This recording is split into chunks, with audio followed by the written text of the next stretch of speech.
Surprise? শুধু surprise? I am very very surprise. In fact this is the best surprise of my life. পছন্দ হয়েছে? শুধু পছন্দ, আমার খুব পছন্দ হয়েছে। ইনফ্যাক্ট আমার তো মনে হয় তুই এত সুন্দর মেয়ে ডিজার্ভই করিস না। ওকে, আমি আসছি। এই যে দীপ চলে আসছে। আচ্ছা, ও অনেক ভালো ছবি তোলে, ট্রাস্ট মি। দোস্ত, আমাদের কয়েকটা ছবি তুলে দে না।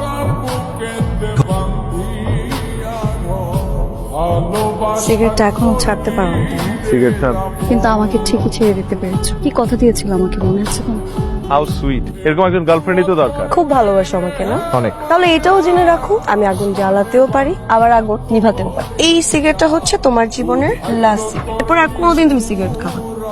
মানে এখন তুমি আমাকে প্রমিস করো, তুমি আর কোনোদিন সিগারেট খাবে না। প্রমিস, আমি আর কখনো সিগারেট খাবো না। Promise promise promise. ভালোবাসা হারিয়ে যাওয়ার সাথে সাথে ভালোবাসার মানুষকে দেওয়া কথাগুলো হারিয়ে যায়। যখন কেউ কাউকে ভালোবাসে তখন তো সবকিছু দিয়ে ভালোবাসে, মনে হয় ওই মানুষটার জন্য সে সবকিছু করতে পারবে। আর যখন ভালোবাসা শেষ, সব শেষ। সিগারেট দে, আমার সিগারেটটা কই? কি তুই জানিস? তুই তো সিগারেট খাওয়া ছেড়ে দিছিস।